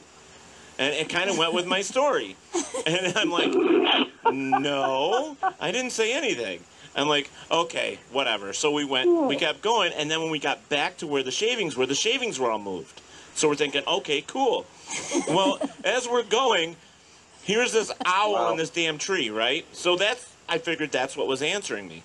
So as we're kind of looking at the owl, we hear something come up behind us, and if you know what a fox sounds like when it's searching for its mate, it will scare the shit out of you. And this thing came up behind us, and I've already, look at my arms. That's what it did to me. My hair is standing up right now on my arms. This thing snuck up behind us, not literally, but it was behind us and we didn't know it. So we said snuck up behind us and let out this ungodly sound. And I tell you, Craig took off. He left me standing there because I was shitting my pants. I mean, I didn't know what else to do. I mean, literally, I ran, and I get back to where he's standing. He goes, "Did you hear that? Did you hear that?" I go, yeah. Did you see what it was? No. Neither one of us had the balls to turn around and look and see what was behind us. That's awesome. That's awesome. Nice job. That's terrible, John. It was Jaws was coming to get you. Jaws was coming to get you. But you know what? That's one of those stories is like you remember what you were trying to do, and you just, I took that damn thing apart. My mom whooped my ass. Whooped my ass. I would have too. I just spent $15 on that man. We would go out there with we'd go out there with the old speak and spell and try to get into stuff. And I had the stupid E.T. cartridge that you could stick in the back. Holy you got E.T., cats. so it was all talking about Holy cats. Oh, we did that with the Reese's Pieces. We took M&Ms and we took them, we put them out in the cemetery thinking an alien was going to pick them up. Oh, we my did so God. many stupid things. That's oh, my God. hysterical. I love this conversation right now.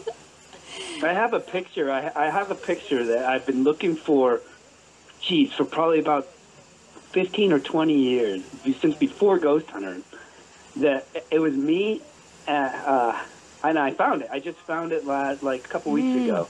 It's a picture of me, and I'm like probably 3 feet tall at, I don't know how old I was, probably 11 or 12, and I'm dressed as a Ghostbuster. This is before anything ever happened to me. This is before Ghost Hunters ever came on. So I'm gonna scan that in and post that soon. Oh my gosh, I can't wait to see it. That's awesome. Okay, so you won't believe it's me. I'm minuscule. So I have Kitty Janet's. So she asked, as a musician and an investigator, how do you think we can better utilize sound or vibration to communicate? And are we going to find a sweet spot or particular frequency that spirits can best utilize? Aren't they using infrasound now in certain areas for investigation, I think? Yeah, so there's a lot of, definitely sound vibrations play a huge factor in all types of paranormal investigation. In fact, we found that seismic activity, anytime there's a seismic event, that will accentuate or magnify paranormal activity. And that's why a lot of places, like where you're at, that are next to tracks and trains, are, usually haunted, or places that are haunted are usually near train tracks, because every time a train goes by, it's a small seismic event. And those are the sound vibrations and things working, and we're not sure quite why that happens. But yeah, infrasound, ultrasound, all these things have adverse or strange effects on us. Especially infrasound can be very much confused with paranormal activity. Now, as far as music goes, most of my, best moments of communication have involved music. Usually what I'll do is, if I think the entity is from a certain time period, I'll always play some music quietly in the background.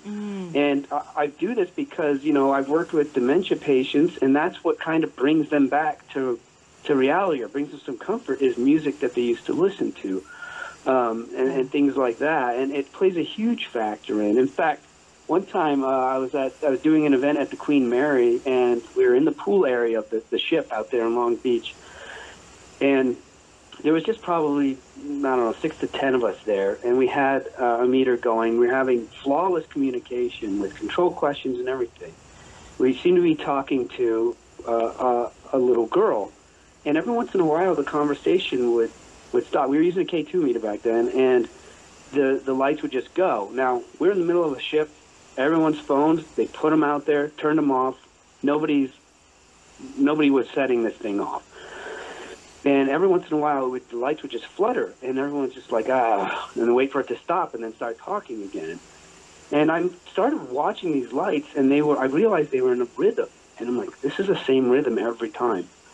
And I started thinking to music, and it looked like it was the rhythm of London Bridge. So I said, hey, do you want us to sing London Bridge is Falling Down? And the lights went crazy. And so we did. We started singing London Bridge is Falling Down. The lights were moving with us as we sang it. And, it goes, my fair lady, and the lights went off and never came back on again. Wow, and that's amazing. That was that stuff happens a lot. People don't think of music when they're dealing with entities. And then years later, I was at the Stanley Hotel, and a lady came up and she said, hey, I want to show you this EVP. And so she's playing it, and I'm listening, and I hear someone singing London Bridge is Falling Down, a little girl. And I said, where'd you get this? And she said, at the Queen Mary. And since then, I've talked to the woman that kind of archives all these reports, and she's gotten so many reports of people hearing that song there. And this was a private little event.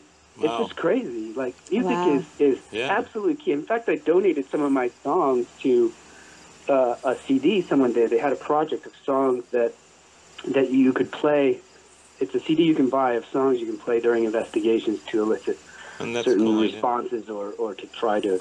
Yeah, it's awesome.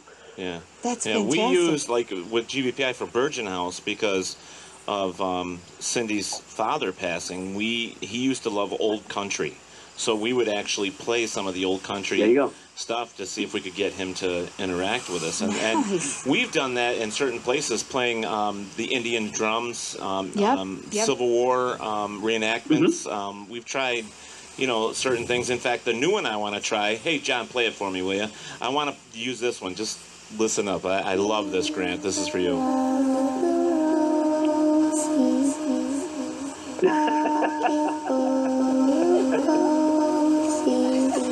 Creepy.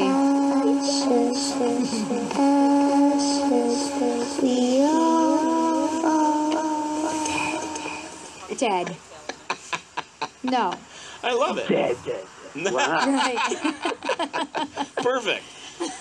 Perfect. I'm sorry, that's my sense of humor. You got to have a twisted Well, not only that, I mean, we use certain tones when we're out, we sit out on our deck and stuff like that, or I've done it with other people, and we always try. I'm just as fascinated with UFOs and conspiracy theories and all that stuff. But there are certain tones you can play that almost always generate some kind of activity up in the sky. Yeah. Oh, no, not those. Not those? That's all I can think of. Sorry. No, it's more like almost sounds like a bug. Like it's a high pitched sound. It's weird. Yeah. Have you tried adding any infrasonic sounds to any of your recordings for playback in those situations? That was Invisible John. That's our audio guy. I was just going to say that too. Whoa. What was the question again? Whoa. That was awesome. Have you thought about adding any infrasonic content to any of those playback recordings? Adding them to the recording? No, I've used it while we were recording. But there's still various results. Like, it usually just makes people feel uneasy. And I'm trying not to use it because I don't want to confuse the investigators. Gotcha. Okay. But it would Does that be make cool sense? to... Like, I don't want them to think if something paranormal is going on when they maybe... Right, but it would be kind of cool to have a recording like that, to take to some of these places. We could do that. Yeah, I mean, that would be awesome. I mean, especially with the locations that we go to. We know, all the stuff that happens at the Virgin House, and I think something like that might be different. Hey, Grant, I got to ask, because I actually came across some, all the years I've been doing this, I came across something I couldn't explain, and to this day I still beat myself up on it, to be honest. Did an investigation at a house, private residence, and we have a pull-along camper that we converted. And so we have monitors on the walls. We use a DVR system and stuff. And this is just the weirdest story. And so I had two investigators in the house. And, of course, we're watching them. And they're doing their asking questions and, feeling out things. And as my sister at the time, my sister's still my sister. Well, she's still your sister. Yeah. Anyways, and she's here. My sister is speaking in German. And we were told that this house had some history of German descendants, so she's speaking German. The male investigator behind her got like this really hot feeling on his neck. At the time that this was all happening, I was sitting in the camper watching on the monitor, and this thing, this is the only way I can explain it, Grant, it's probably a 7-year-old, 8-year-old child, black. I mean, it was just a black figurine with 4 arms and 2 legs, crawled up the wall over to the corner of the kitchen to where the wall and the ceiling meet, and just kind of like go into the wall and disappear. So what we did immediately after that was we rewound the DVR, all the recordings there, to see if we could see it. Now, I thought with my eyes the recorder did not pick it up, but when we went right in immediately after that, all the devices, all the gadgets we had, pegged red. We waited an hour, we went back in, they were all showing 0, like nothing was there. So that's weird. Okay. What do you think? Okay, well, my first thought, obviously, is if you saw it while looking in the monitors and the recorder didn't pick it up, then there was a bug on the screen or something, the monitor. But I think you're more experienced in that. To me, that sounds like it could be elemental activity, which I've encountered a lot. Yeah, that's very typical of elemental stuff, small, black, doing things that are weird. Everyone assumes that stuff is demonic and a little demon running around, but it's not. No. Those things are not bad. They're not particularly good. They're just kind of indifferent and sometimes across paths. So we had a case, where this guy had a brand new house in the woods and he was having all this activity, and, we would set up the cameras where we'd have the activity and stuff would happen in another room. So we'd set up the camera, this is back, and we have one massive VHS camera, and we put it back in that room, and then stuff would happen in the kitchen. And so we kept bouncing around, and finally the homeowner was like, I got a VHS camera, let's set them both up. And we caught this activity in the kitchen of this black shadow moving around and all the pots and pans stacking without making the sound. So, I mean, this is my experience that got me into the paranormal is more along these routes, not, intelligent hauntings. So that's what I would say. And honestly, those things, you just kind of got to wait them out. Right. Let them do what they're going to do. Just be patient, and then they finally give up. Well, because this is the second time it's happened. It happened to the owner's daughter. But we're talking probably 20 years apart. And what you just mentioned kind of brings back, prior to this happening, just minutes before that, when they entered the house, they went into the living room. And while they're in the living room, in the kitchen, they were hearing growling. So they would go to the kitchen, and then the growling would happen from the living room. So when they came back to the kitchen, the growling stopped, and then that's when I saw this thing. And that's why I went immediately back in with all the devices to make sure that I wasn't seeing things, because I wanted to go, I followed the trail to where this thing went, all the way straight through, and that's where the devices were going off crazy. And then waited an hour, and there was nothing there. In fact, we got permission to actually pull part of the wall down if we wanted to see if there was wiring and so on and so forth back there, and there wasn't. It was just an empty wall. So that's cool. We actually went through the whole steps to see what could have made that happen, and why did I only see it and nobody else, but things leading up to it, she was speaking German, he was getting a hot feeling on his neck, they heard the growling in the room switching back and forth, and then come to find out, one of the stories from the daughter was that she saw this when she was younger in one of the other rooms, so I was saying elemental all along, and I didn't think it was going to harm anybody, because I think with all the investigations that's been happening there lately, I think it would have shown itself more, or actually would have, done something by this time, but, nothing. So they're just different types of entities. They're indifferent, they don't really, they sometimes our paths cross, and sometimes they don't, sometimes we're in the way, and sometimes we're not, and you just kind of have to. I just didn't want to be crazy. You just have to kind of deal with them. I just didn't want to be crazy. Well, too late. Well, you're not crazy like that. You're crazy in a different way. Right. Oh, thanks. Right. Yeah. So I have, because I know that you've been doing a lot on YouTube with your videos. I saw What the Fetch. So do you want to talk about that a little bit?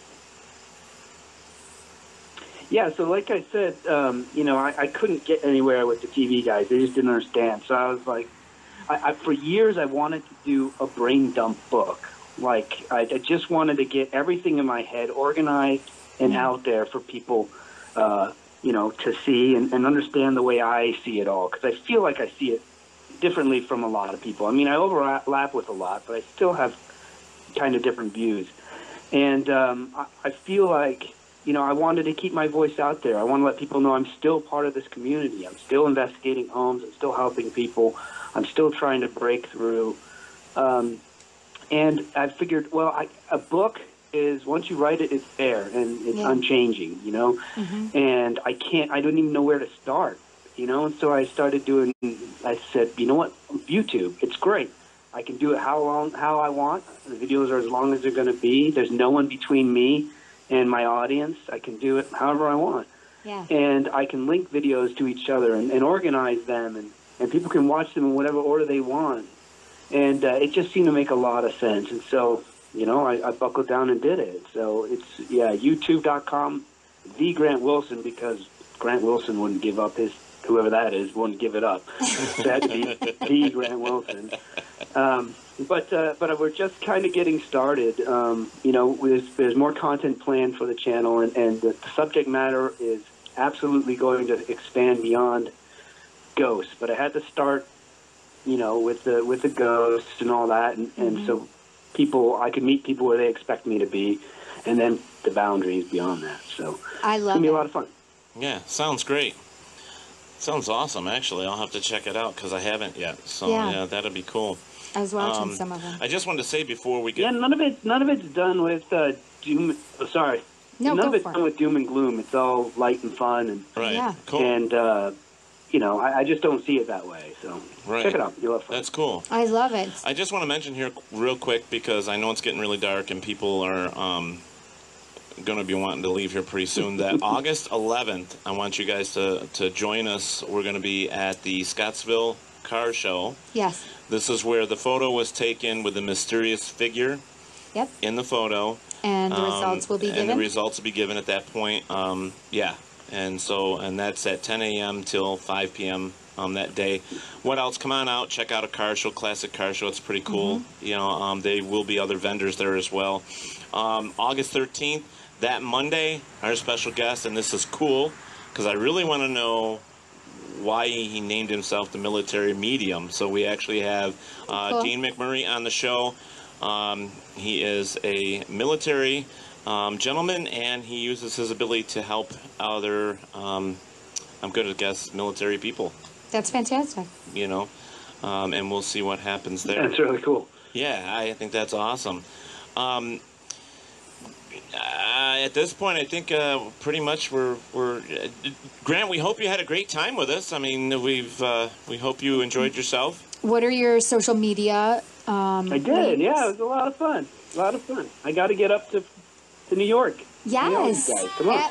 Yeah, everybody's they're all saying, in agreement. Well, we have to get Grant back on the show again, and you know we split the show with Chip but maybe we can persuade Grant to spend the 2 hours with us at some point, and I think we have a lot of other questions, and people just love you, Grant. They really do. And want to hear more about your cool ideas that are intellectual, too intellectual for TV. Yeah, and we still have. I'd love to. We have still reached out to Jason. We still haven't gotten a response, but we still are. We reach out to all of the guys from Ghost Hunters, and we've had a few here, and they've all been great, fantastic people. And I just want to say again, thank you to Chip Coffey for joining us tonight. Chip was fantastic. Thank you, Grant. And thank you, Grant. Thank you. Everybody make some noise for Grant. You're very welcome. Awesome.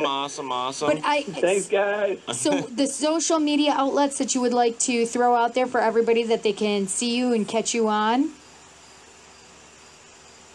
Yeah, so I'm probably most active on Twitter. So that's at Grant S. Wilson. And then Facebook, I'm active on there too, and that's I don't even know anymore. It's hang on. It's real Grant Wilson. And Instagram, I'm on there, Grant S. Wilson, and YouTube. Check me out. Awesome. Absolutely. Awesome. All right. Well, Grant, thank you so much for joining us, everybody. It's been an awesome day. Oh my gosh, I am so excited. Yeah. Thank you so much. You have. I have been looking forward to this for so long. Yeah. I love it. I'm glad that, I hope I didn't let you down. Thanks. You surely did not. Surely did not. All right, guys. We're going to cut things here with Grant. Unfortunately, we love Grant. We love him being here. We'll try and get him back again. Absolutely. But we're not going to quit the show here real quick. We got a couple other things we're going to do. Yep, I'm going to go live. through. So if you're on the Facebook Live stream with us, stay there. We're going to go through the house so that you can see what it looks like real quick. from the Fox sisters, and because you all went through that little lecture thing prior to the show, which was awesome. And everybody just give it up for Grant one more time before he takes off. Woo!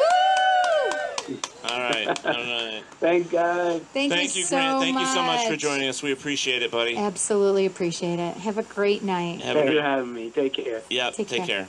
You too. So go ahead with our commercial, and we'll be right back, everybody. Flashlight Recorder and Comfortable Shoes, a simple guide to paranormal investigation. Written by Keith Spratley and Ted Van Son. If you're looking to join the living who research the paranormal or the unknown, this book will guide you into developing your techniques. Reverend Tim Shaw says, the work will guide you along your journey to seek the truth about life after death. Available at Barnes & Noble and Amazon. And you can find a direct link on Paratalkradio.com. Get your copy today.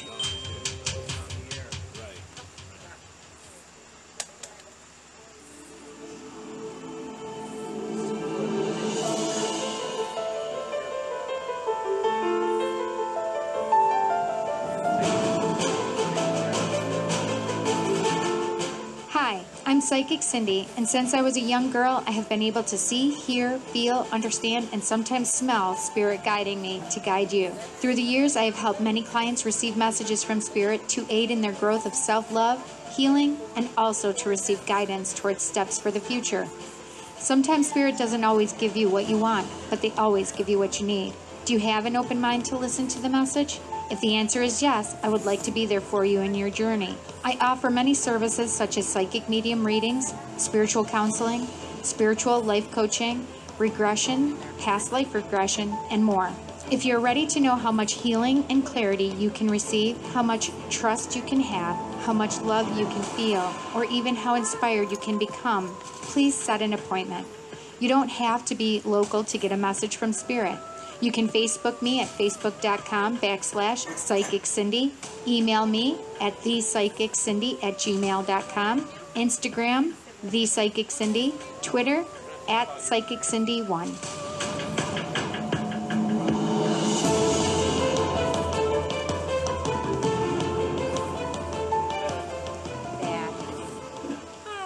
All right, everybody. This is Charlene. She's been Charlene Kraft. She's been with us before, everybody. So I'm sure you will recognize her. But we were talking about the whole reason we came to the Fox Sisters building an estate was, well, we say estate because it's basically the foundation, which is left from the original house. The house now is in Lilydale, but that burnt down, so it's not there either. So. But we are on location here, and we just thought it would be kind of cool. Oh, you got a mug, did you? I had to. That's awesome. So I just wanted Charlene to tell us what she thinks of the place. I mean, she came out to join the live show with Grant and Coffey, and I just want to get your idea of what you thought of the place. And I thought this whole thing was very cool. Walking through, I took my shoes off. Yeah. I actually felt very comfortable in there, and I felt as though his spirit has like lifted, but is also there. Like when I walked up to the cobblestone, you definitely get your hairs to stand up on end where his body was. You can kind of feel that resonate there. I can also feel, what's her name? I can't remember her name. Tracy. I can also feel a huge connection with Tracy to past life things with the girls. Cool. That's definitely very strong, and you can feel it. So you think this is a place that people need to come and hang out and visit? Absolutely. I think it's really cool. I don't think it's one of those places that you have to kind of have any type of fear about. Right. There's a lot of history here, which is really, really cool. Right. And you get to learn and understand, and especially with it being the birthplace of spiritualism, all of the people that are like us really need to kind of go back to the roots a little bit. Like look at that, realize it, let it sink in, and come and experience it, because it has made your life today so much more easier and acceptable. Right. I mean, it's just a wonderful place. I mean, the feeling is comfortable. It's great. Yeah. When we first got up here, I'm like, well, I should back up. When we first talked about coming here, I was like, oh, it's just the foundation. But once you get here, the feeling is different. The whole place is just phenomenal. It's great. I did think it was a bigger place, you know, but I had to think this was built in like the 1800s. So of course it's not a bigger place, you know, but still it's very cool. And we've had such a great time here tonight, and you know, with Chip, I mean, he definitely is one of those guys that doesn't. I mean, he doesn't hold anything back, which I think is fantastic for the show. And then Grant, just a great, well-rounded, cool guy, very cool guy, down to earth, and he fit in. I think it was a really good show tonight. You know, especially doing it here, it just kind of gave it that, you know, feeling. That kind of oomph. Yeah. So, I don't know. I really had a good time here tonight. I did too. Thank you so much for inviting me. Yeah, I love it. Whenever I can attend anything, I absolutely will. Yeah, well, you know, you are a guest co-host, so there are times you will be here. Well, be with us, you know. So absolutely. Are you going to make the 11th down in Scottsville, do you think? Where is it? That's in Scottsville next Saturday. Actually, it's this coming Saturday. It's this coming Saturday. I have my niece's birthday party in the afternoon, but is it at night? It's from 10 a.m. till 5 p.m. Till 5 p.m. So maybe I can shoot down after. Yeah, we're going to be there till about 5. But yeah, you just check it out. I mean, it's kind of a really cool thing. It's got some really great history like this place does. In Scottsville? I'll get you the information. I used to live in Scottsville. Yeah, it's at the Johnson Park. It's right there at the park, you know, where all the kids play and stuff. So it's very cool. Interesting. Very cool. Okay. Yeah. So, Cindy's going through right now, and I actually want to. I think what we're going to do is I'm going to take one of the camera tablet thing. We'll take that through. Nice. You know, I think that's awesome. Check it out before we go. So yeah, I think that'd be cool. So they can give an opportunity to see what it's like. There's a cool dollhouse in there too that a fan made that gives you kind of an idea of what the actual layout better looked like visualization. back then. Yeah, I think it's pretty cool. It's pretty rad. Okay, so we're gonna do that. We're gonna go through the house with that real quick. I don't know how long it'll be, but you know, thank you to Grant and Chip again. Thank you guys for joining us tonight. I love you, Chip. Oh yeah, so thank you for joining us. So let's grab that and let's go in. Unfortunately, we're going to be leaving Blog Talk at this moment and Periscope at this moment, and we're going to continue on Facebook Live. So if you're on Blog Talk or on Periscope, you're going to have to hop over to the Facebook Live, which is just put in your search Paratalk Radio, and that's where you'll find us. But thank you guys on Blog Talk. Thank you for joining us. And everybody on Periscope, have a good night. We'll see you Saturday. Bye.